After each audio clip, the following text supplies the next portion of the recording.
Welcome to NR Pathshala. Today we'll be discussing the question answers of Nityotsava poem written by K.S. Nisar Ahmed. Class 7 Tili Kannada. Abhyasa. Abhyasa, exercise. First one, Padagala Artha. Padagala Artha is a meaning. Artha means meaning. First word, Adhiru. Kanija means ore. Uttunga, Yettaravada or Shreshta means superior. Gata, Hinde Adadu means past, things that have happened in past.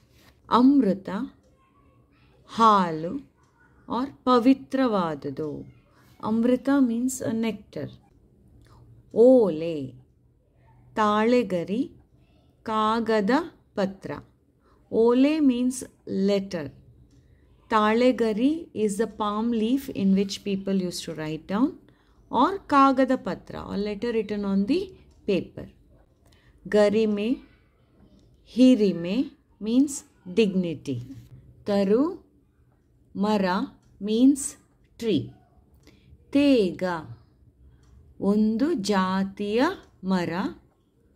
Another name is Saguvani, means teak wood, one variety of tree. Nirmatsara, Dvesha illadiruvudu, means not having any kind of hatred or not jealous. Vatsara, Makkala Varsha, means a year. Shasana, Ajne, Kallina mele Baraha. Shasana means Ajna. Ajna is order. Or Kallina Melina Baraha means inscriptions on the stone. Sadvikasa, Uttama Belavanige means good development or good opportunity. Seeme, Sthala, Pradesha, Nadu or Desha means a place. Tene, Basiru, Dhanyada Hode means in the crops which are laden with grains. Nityotsava, Nitya Nadeva Mangala Karya means good things happening every day or celebrations happening every day. Bitti, Gode means a wall. Vana, Kadu, Bana, Aranya means forest. Sheela, Nadate or Charitrya means character. Siri, Sampattu means wealth. Hirime, Hechu Garike means dignity. Second, ಪ್ರಶ್ನೆಗಳು, that is question answers. ಕೆಳಗಿನ ಪ್ರಶ್ನೆಗಳಿಗೆ ಒಂದು ವಾಕ್ಯದಲ್ಲಿ ಉತ್ತರಿಸಿ. So ಕೆಳಗಿನ ಪ್ರಶ್ನೆಗಳು, there are 6 questions given here. ಒಂದು ವಾಕ್ಯದಲ್ಲಿ ಉತ್ತರಿಸಿ means you have to answer in one sentence here. First question, ಜೋಗದ ಸಿರಿ ಯಾವುದು? Joga is Jog Falls. Siri, what is the wealth of the Jog Falls? So, ಉತ್ತರ, ಜೋಗದ ಸಿರಿ ಬೆಳಕಾಗಿದೆ. So the wealth of the Jog Falls is its light. Second question, Tunga ನದಿ ಹೇಗೆ ಹರಿದು ಬರುತ್ತಿದೆ ಎಂದು ಕವಿ ಬಣ್ಣಿಸಿದ್ದಾರೆ. So Tunga ನದಿ, that is the Tunga river, ಹೇಗೆ ಹರಿದು ಬರುತ್ತಿದೆ, how is it flowing, and how does the poet describe that? So ಬಣ್ಣಿಸಿದ್ದಾರೆ means how does it describe that? ಉತ್ತರ, ತುಂಗಾ ನದಿಯು ತೆನೆಗಳ ನಡುವೆ ಬಳುಕುತ್ತಾ ಹರಿದು ಬರುತ್ತಿದೆ ಎಂದು ಕವಿ ಬಣ್ಣಿಸಿದ್ದಾರೆ. ಸೊ ತುಂಗಾ ನದಿ ತೆನೆಗಳ ನಡುವೆ, tene means the crops, that is this river is flowing in between the fields, and in the fields the crops are grown well, and it is laden with all the grains over it, so heavy with the grains. So this river is flowing in between those crops. So balukutta means it is twisting and flowing like this. So this is called as balukutta. So tenegala naduve, that is between the crops, balukutta haridu barutide, it is flowing and coming ಎಂದು ಕವಿ ಬಣ್ಣಿಸಿದ್ದಾರೆ. Third question, ಹರಿದ್ವರ್ಣ ಕಾಡುಗಳಲ್ಲಿ ಯಾವ ಜಾತಿಯ ಮರಗಳಿವೆ? So ಹರಿದ್ವರ್ಣ ಕಾಡುಗಳಲ್ಲಿ means in evergreen forest, what types of trees are there? ಯಾವ ಜಾತಿಯ ಮರಗಳಿವೆ means what types of trees are there? Answer, ಹರಿದ್ವರ್ಣ ಕಾಡುಗಳಲ್ಲಿ ತೇಗ ಮತ್ತು ಗಂಧದ ಜಾತಿಯ ಮರಗಳಿವೆ. ಸೊ ಇನ್ ಹರಿದ್ವರ್ಣ ಕಾಡುಗಳಲ್ಲಿ, in this evergreen forest, you are having two types of trees. One is ತೇಗ. ತೇಗ ಮೀನ್ಸ್ ವಾಟ್? ತೇಗ ಈಸ್ ಟೀಕ್ವುಡ್. ಮತ್ತು ಗಂಧದ ಜಾತಿ means sandalwood. So there is a teakwood and the sandalwood, that is ತೇಗ ಮತ್ತು ಗಂಧದ ಜಾತಿಯ ಮರಗಳಿವೆ. ಸೊ ಇನ್ಸ್ಟೆಡ್ ಆಫ್ ಯಾವ, you have to only replace it with ತೇಗ ಮತ್ತು ಗಂಧದ. Rest is there in the question. Fourth question, ಶಾಸನಗಳು ಏನನ್ನು ಸಾರುತ್ತವೆ? ಶಾಸನಗಳು means the inscriptions. What are they saying? ಏನನ್ನು ಸಾರುತ್ತವೆ? ಉತ್ತರ, ಶಾಸನಗಳು ಗತಕಾಲದ ಸಾಹಸಗಳನ್ನು ಸಾರುತ್ತವೆ. ಸೊ ದೀಸ್ ಶಾಸನಾಸ್ means the inscriptions tell about the past. ಗತಕಾಲದ, that is the past times. ಸಾಹಸ, the braveries. It talks about the braveries of the people in the past. Here, instead of ಏನನ್ನು, you have to write ಗತಕಾಲದ ಸಾಹಸಗಳನ್ನು. Fifth question, Kannada ಸೀಮೆಯ ಜನರ ಮನಸ್ಸು ಎಂತಹದು? So Kannada ಸೀಮೆ, that is the people who are living in Kannada land. How is their heart or how is their mind? Answer, ತಾನೇ ಶ್ರೇಷ್ಠ, ನಮ್ಮದು ಶ್ರೇಷ್ಠ ಕುಲ ಎನ್ನದೆ ನಾವೆಲ್ಲ ಒಂದೇ ಎಂಬ ಮನೋಭಾವನೆ ಕನ್ನಡ ಸೀಮೆಯ ಜನರ ಮನಸ್ಸಾಗಿದೆ. So Kannada people, they don't say that I am only great, my caste only is great, we are only great. They say we are all one, ನಾವೆಲ್ಲ ಒಂದೇ ಎಂಬ ಮನೋಭಾವನೆ. This is the mindset of the people. Kannada ಸೀಮೆಯ ಜನರ ಮನಸ್ಸಾಗಿದೆ. Are you can write Kannada ಸೀಮೆಯ ಜನರ ಮನಸ್ಸು ಉದಾರವಾದದ್ದು. ಇನ್ಸ್ಟೆಡ್ ಆಫ್ ಎಂತಹದು, you can just replace it with ಉದಾರವಾದದ್ದು. ಸಿಕ್ಸ್ತ್ ಕ್ವೆಶ್ಚನ್, ಕನ್ನಡ ಸೀಮೆಯ ಜನರ ನುಡಿ ಯಾವ ರೀತಿಯದು? ಕನ್ನಡ ಸೀಮೆಯ ಜನರ, that is the people who are living in Kannada ನಾಡು. How are their words? ಯಾವ ರೀತಿಯದು? ನುಡಿ ಯಾವ ರೀತಿಯದು? ಆನ್ಸರ್, ಕನ್ನಡ ಸೀಮೆಯ ಜನರ ನುಡಿ ಎಲ್ಲರ ವಿಕಾಸವನ್ನು, ಲೋಕಕ್ಕೆ ಅಮೃತವನ್ನು ನೀಡುವಂತಹದ್ದಾಗಿದೆ. ಸೊ ಕನ್ನಡ ಪೀಪಲ್ಸ್ ನುಡಿ, ಹೌ ಇಸ್ ಇಟ್? ಎಲ್ಲರ ವಿಕಾಸ. They want everybody's growth, development, ಲೋಕಕ್ಕೆ ಅಮೃತವನ್ನು ನೀಡುವಂತಹದ್ದಾಗಿದೆ. So it is like a nectar to the world. ಆ ಕೆಳಗಿನ ಪ್ರಶ್ನೆಗಳಿಗೆ 2-3 ವಾಕ್ಯಗಳಲ್ಲಿ ಉತ್ತರಿಸಿ. So here 3 questions are given. ಕೆಳಗಿನ ಪ್ರಶ್ನೆ, question below you have to write in 2 or 3 sentences. First question, Kannada ನಾಡಿನ ಪ್ರಕೃತಿಯ ನಿತ್ಯೋತ್ಸವವನ್ನು ಕವಿ ಏನೆಂದು ವರ್ಣಿಸಿದ್ದಾರೆ? ಕನ್ನಡ ನಾಡಿನ ಪ್ರಕೃತಿಯ, ಕನ್ನಡ ನಾಡು ಮೀನ್ಸ್ ಕನ್ನಡ ಪ್ಲೇಸ್, ಪ್ರಕೃತಿ ಈಸ್ ಅ ನೇಚರ್. ಓಕೆ, ಪ್ರಕೃತಿಯ ನಿತ್ಯೋತ್ಸವವನ್ನು, ಡೈಲಿ ಸೆಲೆಬ್ರೇಷನ್, ಕವಿ ಏನೆಂದು ವರ್ಣಿಸಿದ್ದಾರೆ? So here the question is, how does the poet describe the nature of our state, that is a Kannada Nadu?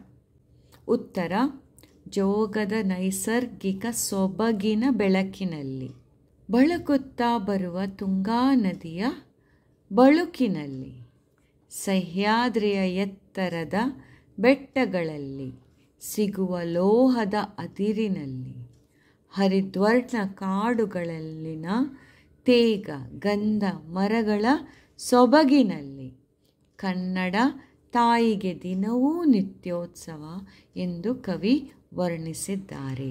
So now the poet is talking about the nature and how it is a daily celebration. Means he's talking about the richness of the nature we are having, or the natural resources we are having here.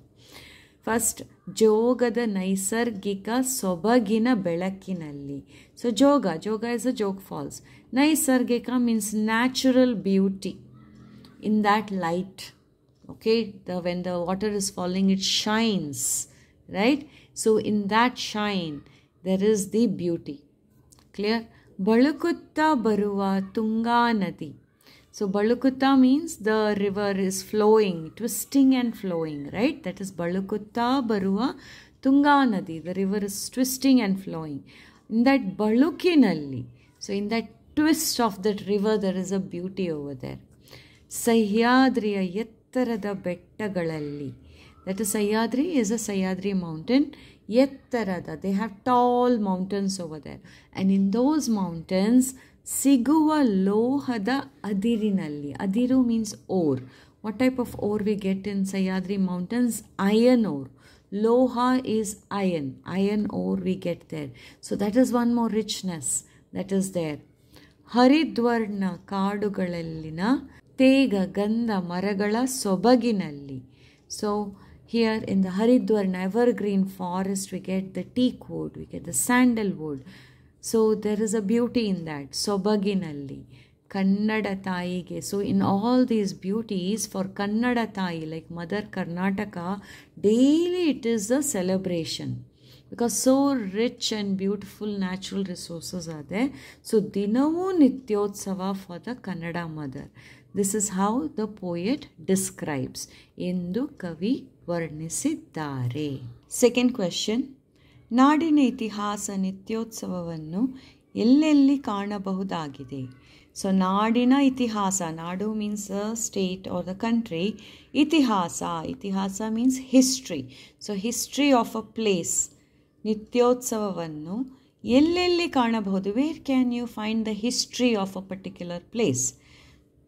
ಉತ್ತರ, ಹಿಮದಲ್ಲಿ ಮುಚ್ಚಿರುವ ಸಿಂಹಾಸನ ಮಾಲೆಯಲ್ಲಿ, ಸಾಹಸಗಳನ್ನು ಹೇಳುವ ಶಾಸನಗಳ ಸಾಲಿನಲ್ಲಿ, ಓಲೆ ಗರಿಗಳಲ್ಲಿ, ದೇಗುಲ ಭಿತ್ತಿಗಳಲ್ಲಿ ನಾಡಿನ ಇತಿಹಾಸ ನಿತ್ಯೋತ್ಸವವನ್ನು ಕಾಣಬಹುದಾಗಿದೆ.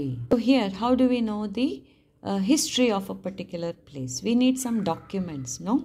So ಹಿಮದಲ್ಲಿ ಮುಚ್ಚಿರುವ ಸಿಂಹಾಸನ ಮಾಲೆಯಲ್ಲಿ. So ಹಿಮದಲ್ಲಿ ಮುಚ್ಚಿರುವ means forgotten history of our Simhasana Malayali. Means Simhasana is a throne and a chain of throne. Means here the poet is talking about the kings. So the history of the kings which are forgotten. To say it is forgotten, here the poet is using the term Himadalli Mucheruva. Means it is closed in the ice. Hima is ice. Means it's become cold. ಸಾಹಸಗಳನ್ನು ಹೇಳುವ ಶಾಸನಗಳ ಸಾಲಿನಲ್ಲಿ. So ಸಾಹಸಗಳನ್ನು, these kings, the chain of kings, about their braveries, it is written in the ಶಾಸನಗಳ ಸಾಲಿನಲ್ಲಿ. ಶಾಸನಗಳ ಸಾಲಿನಲ್ಲಿ. ಶಾಸನ are the inscriptions. Okay, so inscription like stone inscriptions are there. So they are kings or the people, sahasa, the braveries are written on the stones. Ole garigalalli. Ole gari means the palm leaf. So in the palm leaves also it is written. Degulagala. Degulagala means temples.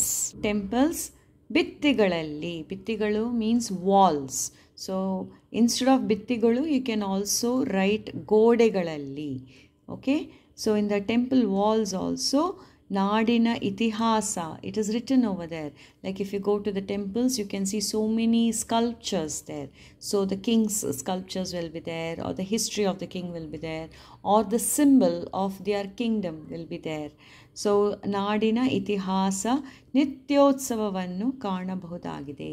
So it's a celebration over there, daily celebration to know so much about our past. It is written in Olegari, it is written on the walls of the temple, it is written on the stone inscriptions. So here we come to know the glorious past of our state or a place. Third question, Kannada ಸೀಮೆಯ ಮಹಿಮೆಯಂತಹದು.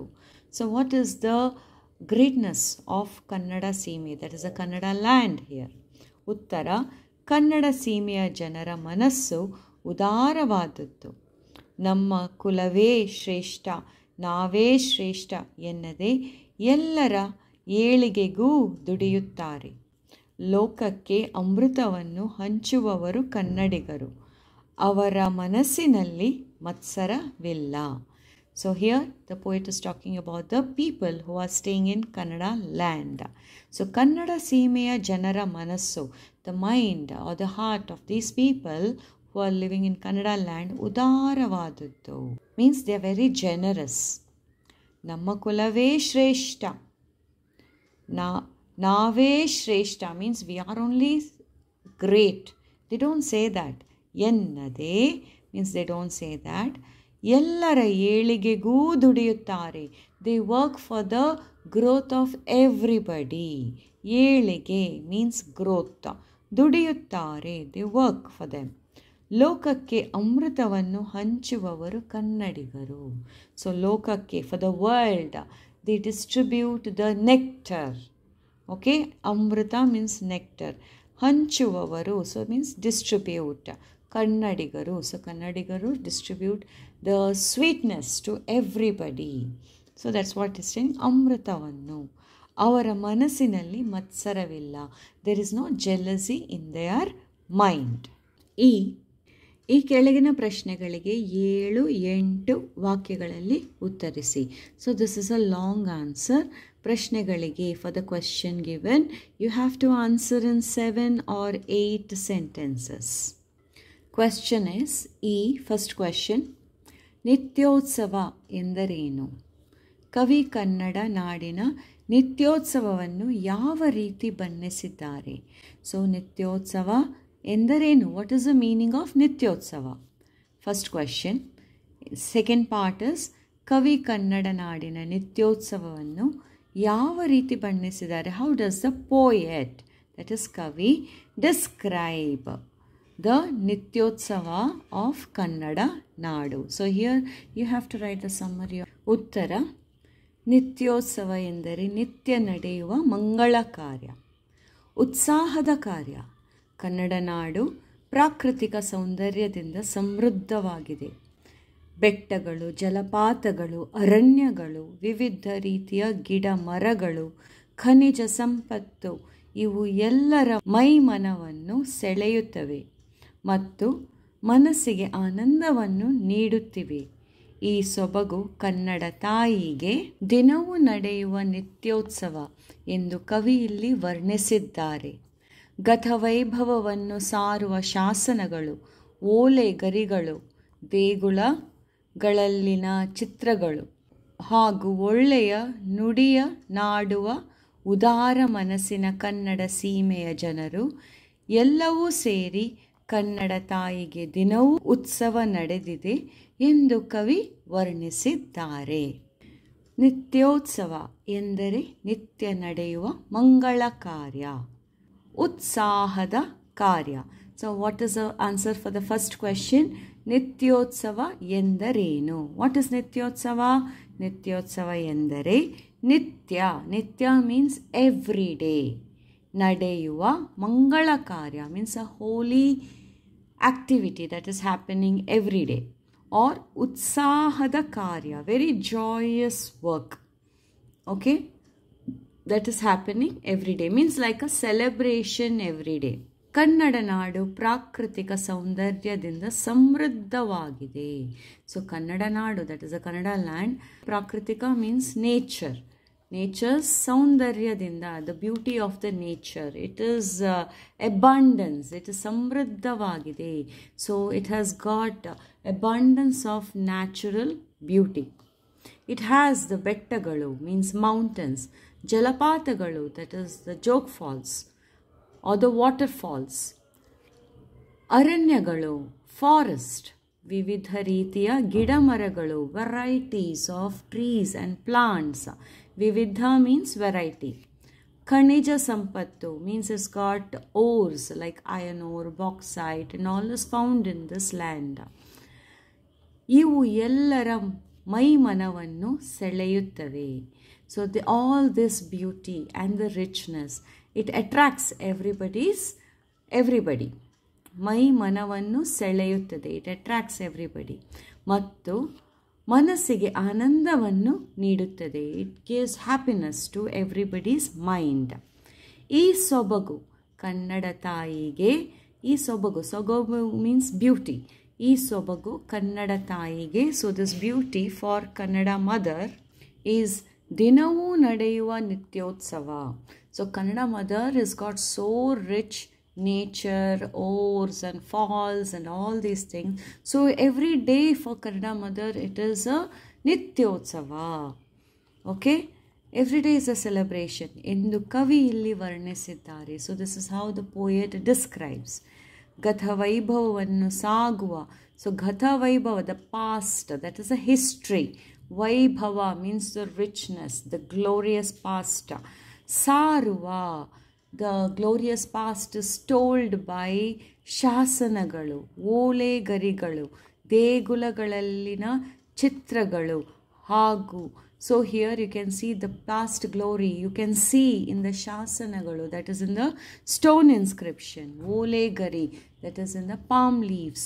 ದೇಗುಲಗಳಲ್ಲಿನ ಚಿತ್ರಗಳು, so the pictures, the paintings, the sculptures on the walls of the temples. ಹಾಗೂ ಒಳ್ಳೆಯ ನುಡಿಯ ನಾಡುವ ಉದಾರ ಮನಸ್ಸಿನ ಕನ್ನಡದ ಸೀಮೆಯ ಜನರು ಹಾಗೂ. And also he's talking now about the people. So people are also very good over here. ಒಳ್ಳೆಯ ನುಡಿಯ ನಾಡುವ, they talk good. And ಉದಾರ ಮನಸ್ಸಿನ ಕನ್ನಡ, that is ಉದಾರ ಮನಸ್ಸಿನ, they are very generous at heart. Kannada ಸೀಮೆಯ ಜನರು, so Kannada people who are living here, they talk good and they are very generous at heart. ಎಲ್ಲವೂ ಸೇರಿ, so putting all this together, Kannada ತಾಯಿಗೆ ದಿನವೂ ಉತ್ಸವ ನಡೆದಿದೆ. So daily the ಉತ್ಸವ is going on for Kannada Nadu here ಎಂದು ಕವಿ ವರ್ಣಿಸಿದ್ದಾರೆ. So this is how the poet describes. Third, ಭಾಷಾಭ್ಯಾಸ. That is a language activity. First one, ಇಲ್ಲಿರುವ ಪದಗಳನ್ನು ನಿಮ್ಮ ಸ್ವಂತ ವಾಕ್ಯದಲ್ಲಿ ಬಳಸಿ ಬರೆಯಿರಿ. ಸೊ ಪದ ಇಸ್ ಗಿವನ್. ಪದ means words are given like this. You have to use them and write your own sentences.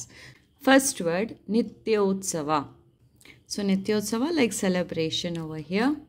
ಧರ್ಮಸ್ಥಳದಲ್ಲಿ ಮಂಜುನಾಥ ಸ್ವಾಮಿಗೆ ನಿತ್ಯೋತ್ಸವ ನಡೆಯುತ್ತದೆ. So in Dharmasthala is a temple, so the god is Manjunatha Swami. So for this deity, Nityotsav takes place. Second one, Uttunga means reaching great heights. ಕವಿ ಕುವೆಂಪು ಅವರು ಕನ್ನಡ ಸಾಹಿತ್ಯವನ್ನು ಉತ್ತುಂಗಕ್ಕೇರಿಸಿದರು. So ಕವಿ Kuvempu, the Kuvempu is a poet who took Kannada Sahitya, that is the Kannada literature, to ಉತ್ತುಂಗಕ್ಕೇರಿಸಿದ್ದಾರೆ. He took it to great heights by his contributions. Third, ಹಿರಿಮೆ. ಹಿರಿಮೆ means pride or to be proud about. Sir M ವಿಶ್ವೇಶ್ವರಯ್ಯನವರು ಕನ್ನಡ ನಾಡಿನ ಹಿರಿಮೆಯಾಗಿದ್ದಾರೆ. So sir M Visvesvaraya, he is an engineer, no? He built the dam also. So he is Kannada Nadina Hirime. So we are very proud. He is a pride of our state, Kannada Nadu. Fourth one, Sadvikasa means good development. ಉತ್ತಮ ಶಾಲೆಗಳು ವಿದ್ಯಾರ್ಥಿಗಳ ಸದ್ವಿಕಾಸಕ್ಕೆ ನೆರವಾಗುತ್ತದೆ. Means ಉತ್ತಮ ಶಾಲೆಗಳು, good schools, ವಿದ್ಯಾರ್ಥಿಗಳ ಸದ್ವಿಕಾಸಕ್ಕೆ, for the development, better development of the students ನೆರವಾಗುತ್ತದೆ. It supports that. ಇಲ್ಲಿರುವ ಪದಗಳನ್ನು ಬಿಡಿಸಿ ಬರೆಯಿರಿ. ಸೊ ಪದ is given. What you have to do? You have to do bidisi bareri. You have to split the word. So here two words are joined together. You have to just split the words. First one, Nityotsava. Nitya plus Utsava. Second, Manadu Dara. Manada plus Udara. Third, Lohadadira. Lohada plus Adira. Fourth, Lokamrita. Loka plus Amrita. Fifth one, Simhasana. Simha plus Asana. Thank you.